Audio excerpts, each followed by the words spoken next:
Dans une sphère médiatique, essentiellement tournée vers des contenus généralistes, où l'originalité n'a plus sa place au chapitre, où le secteur de l'économie et finance, pourtant poumon d'un État, sombre dans les oubliettes, voici enfin Ecofin Télévision. Économie et finance télévision, votre chaîne thématique essentiellement économique, vous offre un contenu original. Nous traitons des questions monétaires, commerciales, énergétiques, minières, pétrolières et environnementales. Notre créneau, vous proposer des informations, des analyses, des perspectives et prévisions économiques.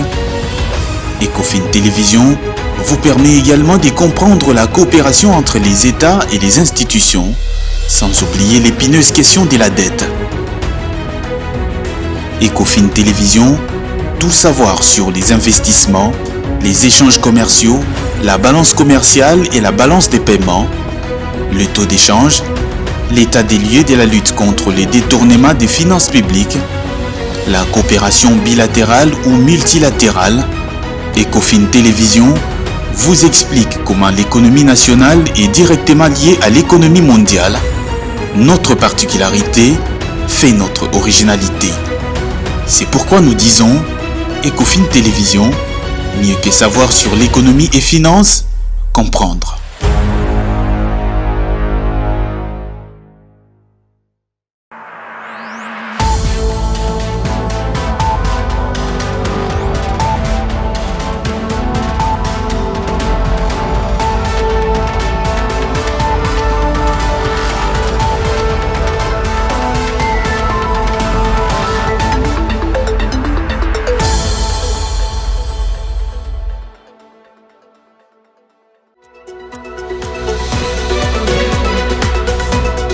La République démocratique du Congo va assurer la présidence de l'Organisation pour l'harmonisation en Afrique du droit des affaires, OHADA en sigle. La RDC a obtenu ce mandat au cours de la 53e réunion des ministres de cette organisation. Les détails à suivre dès le début de cette édition du journal. Et puis, dans le secteur des mines, la RDC a explosé ses productions du cuivre et du cobalt, allant jusqu'à plus de 2 millions de tonnes pour l'industrie cuprifère au cours des 11 derniers mois de l'année 2022. Des statistiques de la BCC qui laissent cependant transparaître une faible production de la GECAMINE, la société de l'État. Les détails à suivre dans cette édition du journal. Voilà tout pour les titres. Bienvenue à toutes et à tous dans cette nouvelle session d'information sur votre télévision. La conférence des gouverneurs tenue à Mbandaka et présidée par le chef de l'État, Félix-Antoine Tshisekedi, s'est clôturée le week-end dernier. L'application des recommandations issues de ces assises et le suivi par les gouverneurs du programme de développement local des 145 territoires pour la relance des économies des provinces ont été exigés. Tony Antoine Dibendila pour les commentaires.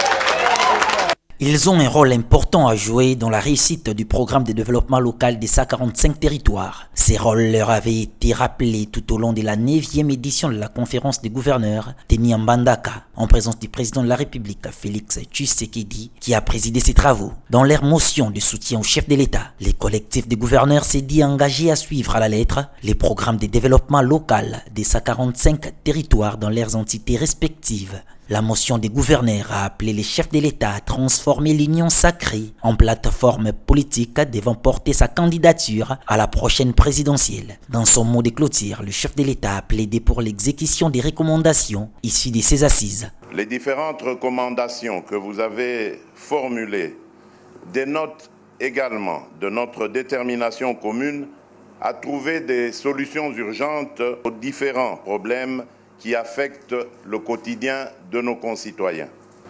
Les recommandations formulées ici s'inscrivent en réalité dans une perspective de reconquête de nos territoires avec pour double objectif de renforcer la cohésion nationale et de favoriser l'équité spatiale. Le vice-premier ministre en charge de l'Intérieur a révélé que, sur les 76 recommandations formulées à la conférence précédente, 10 ont été totalement exécutées, 44 exécutées partiellement et 30 connaissent un début d'exécution. Ainsi, l'application totale des recommandations prises lors des différentes sessions a été exigée. Je l'évoquais dans le sommaire de ce journal, la République démocratique du Congo va assurer en 2023 la présidence de l'Organisation pour l'harmonisation en Afrique du droit des affaires, OHADA en sigle, un droit dont l'objectif est de garantir au niveau de ses États membres une sécurité juridique et judiciaire pour les investisseurs et les entreprises. La RDC a obtenu ce mandat au cours de la 53e réunion des ministres de cette organisation. Le président de la République démocratique du Congo, Félix-Antoine Tshisekedi, va diriger l'Organisation pour l'harmonisation en Afrique du droit des affaires, OHADA en sigle, pour un mandat d'une année à partir du 1er janvier 2023. C'est l'une des résolutions majeures de la 53e réunion du Conseil des ministres de l'OHADA qui s'est déroulée du 21 au 22 décembre 2022 à Niamey, au Niger. La RDC a été représentée à ses assises par la ministre d'État en charge de la justice, Rose Mutombo. Celle-ci est devenue par la même occasion la présidente du Conseil des ministres de cette organisation, de cette grande organisation régionale qui regroupe 17 pays. Dans son speech, elle a affirmé l'engagement de la République démocratique du Congo à redynamiser cette organisation. Le mandat de la RDC, mon pays, coïncide avec les 30 ans d'existence de l'OHADA. J'attends lors de la prochaine session de notre organisation à Kinshasa de décliner ce qui sera notre programme d'action pour les plus grands biens de notre organisation et surtout pour redynamiser notre organisation et achever ce que mon prédécesseur a eu à commencer, a notamment déclaré Rose Mutombo. Pour rappel, la mission de l'OHADA consiste à harmoniser le droit des affaires en Afrique afin de garantir au niveau de ses États membres une sécurité juridique et judiciaire pour les investisseurs et les entreprises et ainsi propulser le développement économique et créer un vaste marché intégré afin de faire de l'Afrique un pôle de développement. L'OHADA s'est dotée d'un système institutionnel structuré autour des 5 organes, la conférence des chefs d'État et des gouvernements, le Conseil des ministres, le secrétariat permanent, la Cour commune de justice et d'arbitrage et l'École régionale supérieure de la magistrature. Le traité relatif à l'harmonisation du droit des affaires en Afrique a été ratifié le 27 juin 2012 par la République démocratique du Congo et les institutions d'adhésion à l'OHADA ont été déposées le 13 juillet de la même année auprès du Sénégal, pays dépositaire du traité. C'est le 12 septembre 2012 que le traité de l'OHADA est entré en vigueur en République démocratique du Congo. Dans le reste de l'actualité, c'est depuis le samedi dernier que la Commission électorale nationale indépendante, la CENI, a lancé l'opération d'enrôlement et d'identification des électeurs. Pour éviter la lenteur souvent décriée, la Commission électorale nationale indépendante a mis en ligne l'application Prérap, devant accélérer notamment l'opération accessible à moindre coût à partir de Play Store et App Store. Ces marchés d'application, Philo Chiloba et Ruben Manata pour les détails. La lenteur encore et toujours est décriée à certains centres d'enrôlement à Kinshasa, opération lancée depuis le week-end dernier par la Commission électorale nationale indépendante CENI. Les enrôlés disent être obligés d'attendre durant de longues heures pour accéder au local et se faire enrôler. Pourtant, la centrale électorale a anticipé en mettant à la disposition du public une application de préenregistrement électeur Prérap CENI téléchargeable à partir du marché d'application Play Store. Certains électeurs assurent avoir utilisé et l'opération s'est avérée efficace.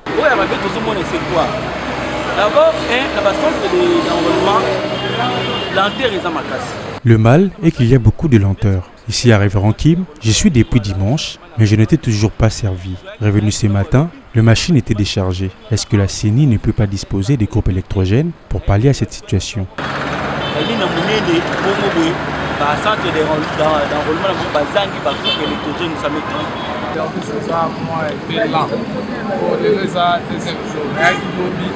Lenteur bien sûr, mais moi, à l'aide de mon code qu'hier, je n'ai pas beaucoup traîné. Je fais juste 5 minutes.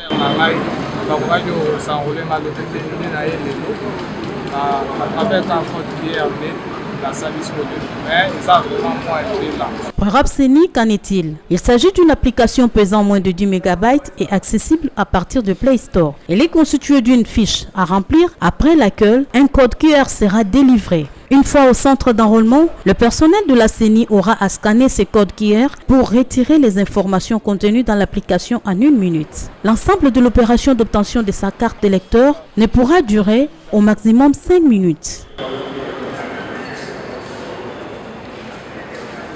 Dans le cadre du rajeunissement du personnel administratif de la fonction publique, le vice-premier ministre et ministre en charge de la fonction publique, Jean-Pierre Liaou, a annoncé l'intégration des 100 000 fonctionnaires non payés dans le fichier de paie en 2023. Une nouvelle saluée ce lundi par certains syndicalistes qui disent attendre impatiemment la concrétisation de cette initiative. C'est un reportage signé Jonathan Bakele et Ruben Manata. Le vice-premier ministre, ministre de la fonction publique, Jean-Pierre Liaou, a annoncé au cours de la conférence des gouverneurs qui s'est tenue dans la ville de Mbandaka l'intégration de 100 000 fonctionnaires non payés dans les fichiers de paye dès l'année prochaine. Il a indiqué que ce travail d'intégration de fonctionnaires non payés a commencé avec l'intégration de 22 000 personnes. Initiative saluée par les syndicalistes et directeurs de l'Institut des formations du travail, Hilaire Viminde, qui dit attendre sa concrétisation. C'est avec joie que nous accueillons cette nouvelle, comme vous savez. Tout ce qui touche au progrès de la vie des travailleurs, des agents pour les cas d'espèce, des carrières des services publics de l'État nous intéresse. Pour autant que cette démarche avait été déjà amorcée par la même autorité, son Excellence Jean-Pierre Liaou Ebois, vice-premier ministre, ministre de la fonction publique, à qui je rends d'ailleurs un hommage appuyé. Donc, dis-je donc que ça nous intéresse, nous accueillons avec joie cette nouvelle, mais nous attendons sa concrétisation. Les amis seront mécanisés parce que c'est un processus. Ils ont été recrutés, ils ont été admis sous statut, notifiés. Aujourd'hui, ils seront demain, en janvier, donc ils seront mécanisés. Nous pensons que tout est là, on ne va pas inventer la roue. Nous avons des accords avec le gouvernement. Donc je rappelle, depuis 2018, nous avions signé un protocole d'accord sur la grille barémique.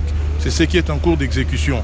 Donc on n'a rien à exiger. Tout ce que nous demandons, c'est l'exécution ou l'application sans faille et dans la plénitude de cet accord de 2018 qui, comme vous savez, donnait à l'huissier un montant de $200. En juillet dernier, Jean-Pierre Liaou avait proclamé son intention de procéder au rajeunissement du personnel administratif avec le recrutement de 5 000 jeunes fonctionnaires en novembre 2022. Signalant que le ministre de la fonction publique a promis que la situation sera régularisée pour la majorité d'agents qui se retrouvent dans la situation de non-paiement dès 2023.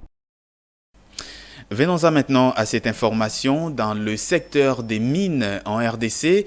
Au cours des 11 derniers mois de l'année 2022, la République démocratique du Congo a explosé sa production minière, particulièrement dans les filières du cuivre et du cobalt, respectivement de plus de 2 millions de tonnes et plus de 104 000 tonnes.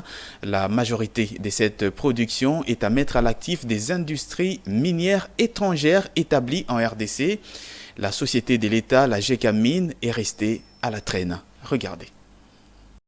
Les sociétés minières implantées en République démocratique du Congo ont produit un volume estimé à plus de 2 millions de cuivre durant les 11 premiers mois de l'année 2022, contre plus de 1 607 000 à la même période en 2021. Soit un accroissement de la production de plus de 583 000 tonnes, renseigne la Banque centrale du Congo dans son condensé d'informations statistiques. Dans ce volume de production, la part de la Générale des carrières et des mines, société du portefeuille de l'État, n'est que de 4 114 tonnes de cuivre. Pour l'ensemble de l'année 2021, la République démocratique du Congo avait produit 1 797 836 tonnes de cuivre. Actuellement, le prix du cuivre sur les marchés internationaux est autour des 8 000 $ américains la tonne. Dès lors, la production durant les 11 premiers mois de l'année 2022 a une valeur marchande brute estimée à 17,5 milliards de dollars américains. Au cours de la même période, la République démocratique du Congo a produit 104 920 tonnes de cobalt contre 84 442 tonnes de cobalt à la même période en 2021, selon la Banque centrale du Congo. Cette production record en 11 mois dépasse même toutes les productions de l'ensemble de l'année 2021 qui était de 93 011 tonnes de cobalt. La Générale des carrières et des mines à elle seule a produit 18 844 tonnes de cobalt au cours de ces 11 derniers mois de l'année 2022. Il se tient à Kinshasa depuis le dimanche 25 décembre la foire nationale des produits locaux dans l'enclos du stade des Martyrs. Sur les lieux, nos reporters Juvette Mbelou et Joe Manana ont justement observé une variété des denrées alimentaires produits localement tels que le riz, le maïs, l'huile, les poissons salés ou encore la semoule. Promouvoir les produits locaux et l'entrepreneuriat font partie des objectifs de cette organisation. Organisée par la Fondation Félix-Antoine Tshisekedi, la Foire nationale des produits locaux s'inscrit dans le cadre d'accompagnement de la vision du président de la République. Ici, plusieurs produits Made in Congo sont exposés dans différents stands. Nous sommes ici pour le compte de la foire, mais nous sommes venus pour le compte de l'entreprise Gandour, qui est une entreprise essentiellement cosmétique. Les commerçants des produits à grande consommation trouvés sur les lieux nous donnent des plus amples détails. Fondation et Papa Fachi a organisé. Ici, nous sommes à la Foire nationale des produits locaux. Nous vendons des denrées alimentaires comme les poulets, des cuisses. Nous vendons à un prix abordable.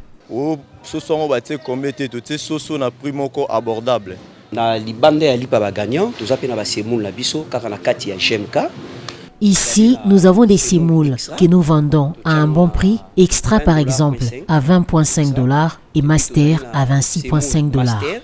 Où ils ont qualité supérieure, to tchango na 26,5 $. Awa biloko ezote kama penza na réduction ya 30%.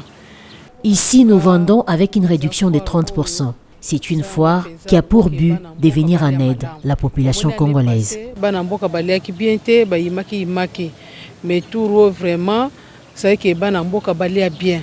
À noter que la foire nationale des produits locaux ira jusqu'au 5 janvier 2022 à l'esplanade du stade de Martyrs à Kinshasa. Certains produits des premières nécessités connaissent une flambée des prix sur le marché ici localement à Kinshasa. Bien que la taxe sur la valeur ajoutée, la TVA et le contrôle économique aient été suspendus par les autorités publiques, pour le président de l'association des consommateurs, cette hausse des prix est due justement à l'absence du contrôle économique sur les marchés, plaidant pour la reprise de cette opération qui limite la malveillance de certains commerçants. C'est un propos recueilli par Claude Kungu et Ruben Manata.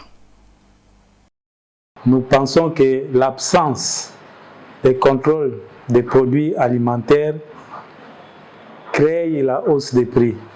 C'est dans ce sens-là, nous disons que le contrôle des prix des produits alimentaires doit être permanent. Un contrôle des prix n'est pas une tracasserie. Donc, nous pensons que prochainement, le gouvernement va réfléchir 2 fois pour accorder une période de grâce aux opérateurs économiques. Parce que les opérateurs économiques, ils ont profité de cette période de fête pour augmenter les prix des biens de première nécessité. Ce que nous pouvons proposer au gouvernement, c'est d'instaurer un système de contrôle des prix des produits de première nécessité de manière permanente. Donc le contrôle doit être permanent parce que ça permet à l'État de stabiliser les prix de première nécessité. Sans le contrôle, même pendant les fêtes, même si on dit qu'aujourd'hui c'est Noël, bonne année, il faut que le contrôle des produits alimentaires soit vraiment de manière permanente. Ce n'est pas pour la première fois. Les opérateurs économiques, ils ont cette habitude-là. Chaque fois quand il y a fête, même les années passées, ils vont toujours auprès du gouvernement pour qu'il n'y ait pas contrôle des produits, même du point de vue fiscal. Donc l'expérience nous montre que malgré la bonne volonté du gouvernement pour permettre aux opérateurs économiques de bien travailler, cela est toujours en défaveur des consommateurs. Faible intensité d'activités économiques ce lundi à Kinshasa après justement la fête des Noël célébrée la veille par les chrétiens du monde entier. Nos reporters ayant sillonné la capitale ont constaté une faible circulation routière, notamment des marchés presque vides comme au marché Rail des Lingwala. Quelques Quinois approchés attribuent ce manque d'activité à la fatigue liée notamment aux festivités. Claude Kungu et Pichunzita pour les reportages. Après la fête de Noël, une faible intensité en termes d'activité économique observée à Kinshasa. Plusieurs marchés sont presque vides. Les échanges économiques et commerciaux de la capitale semblent tourner au ralenti. Quelques vendeurs du marché Rail approchés ont tenté d'expliquer la raison de cette situation. On a remarqué que mon sous kaka dimanche, mais l'objet de quoi on a fait à midi Plusieurs personnes qui ne vendent pas le dimanche. Mais hier, ils avaient vendu parce que c'était la fête des enfants. Ils espéraient beaucoup vendre. C'est pourquoi ils sont fatigués aujourd'hui. Les Quinois d'habitude, c'est la manque toujours. Même quand ils ont quelque chose. C'est devenu un mode de vie. C'est comme on dirait l'habitude. C'est la mataka toujours. Peut-être va fêter bien. Je ne sais pas pourquoi ils sont absents aujourd'hui. Peut-être ils avaient bien fêté hier, raison pour laquelle ils sont fatigués. La vente est presque bien, ça dépend seulement des produits à vendre. Rappelons que le gouvernement avait suspendu les contrôles économiques et la TVA pour cette période festive. Question d'éviter les tracasseries qui peuvent découler et faciliter l'accès aux biens et services pour le plus grand nombre. Place à présent à la revue de la presse économique et l'élu est sélectionné pour vous par Juvette Mbelou.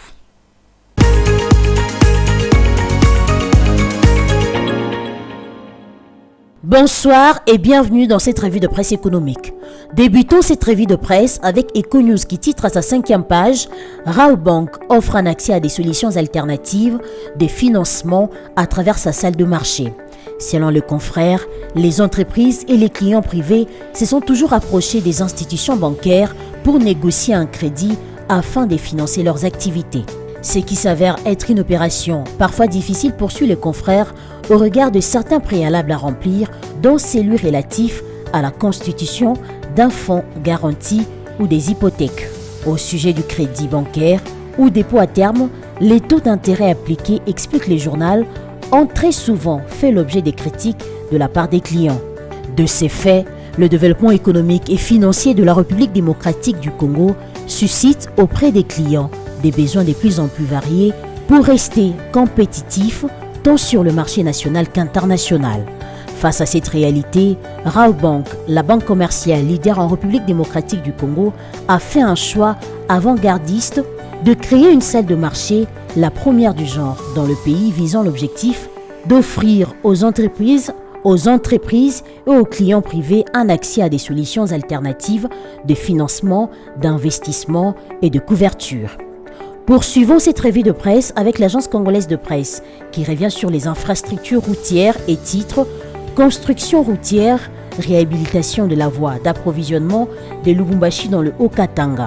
Selon le journal, la voie d'approvisionnement de la ville de Lubumbashi, Kasomeno, Pweto, en passant par Kilwa, dans la province du Haut-Katanga, en République démocratique du Congo, est en réhabilitation avec la moyenne des travaux réalisés par jour d'1 kilomètre, a révélé Justin Yuma, le directeur provincial de l'Office des routes, au cours d'une ronde qu'il a effectuée en début de la semaine sur le chantier. Dans le cadre de l'opération Kinshasa Zéro Trou, renchérit le journal, les tronçons Kabinda et Epolo sur l'avenue Flambeau est en réhabilitation depuis 3 semaines. Les travaux sont exécutés par l'Office des voiries et drainages et une entreprise privée sous Cerceau. Pour les tri hebdomadaires, la première étape a consisté en décapage de l'ancienne chaussée pour la construction des différentes couches de la chaussée, avérée délabrée, à savoir la couche de base, des fondations et des roulements. La deuxième étape, indique le journal, a consisté à la construction des caniveaux pour canaliser les eaux des pluies et des ménages.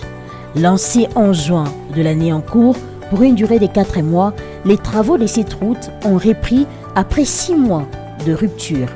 L'OVD est déterminé à cet effet à achever complètement la partie de cette route en réhabilitation.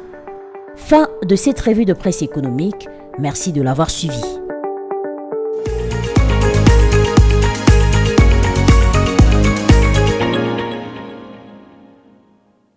Voici le rappel des titres si vous nous avez pris diffusion en cours.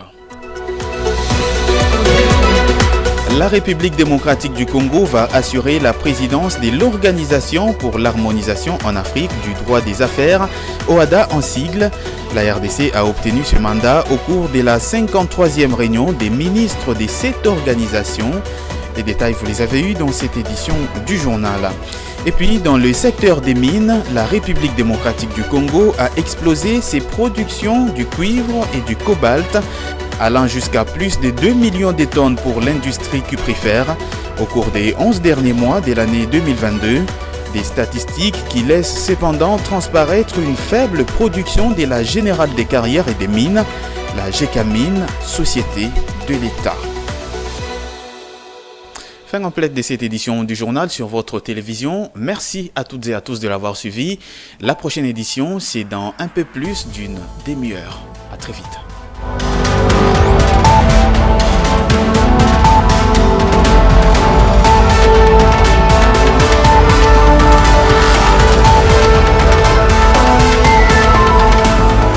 Dans une sphère médiatique, essentiellement tournée vers des contenus généralistes, où l'originalité n'a plus sa place au chapitre, où le secteur de l'économie et finance, pourtant poumon d'un État, sombre dans les oubliettes, voici enfin Ecofin Télévision.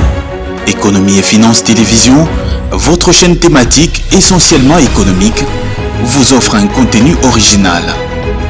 Nous traitons des questions monétaires, commerciales, énergétiques, minières, pétrolières et environnementales. Notre créneau, vous proposer des informations, des analyses, des perspectives et prévisions économiques. Ecofin Télévision vous permet également de comprendre la coopération entre les États et les institutions, sans oublier l'épineuse question de la dette. Ecofin Télévision, tout savoir sur les investissements, les échanges commerciaux, la balance commerciale et la balance des paiements, le taux d'échange, l'état des lieux de la lutte contre les détournements des finances publiques, la coopération bilatérale ou multilatérale. Ecofin Télévision vous explique comment l'économie nationale est directement liée à l'économie mondiale. Notre particularité fait notre originalité. C'est pourquoi nous disons Ecofin Télévision, mieux que savoir sur l'économie et finances, comprendre.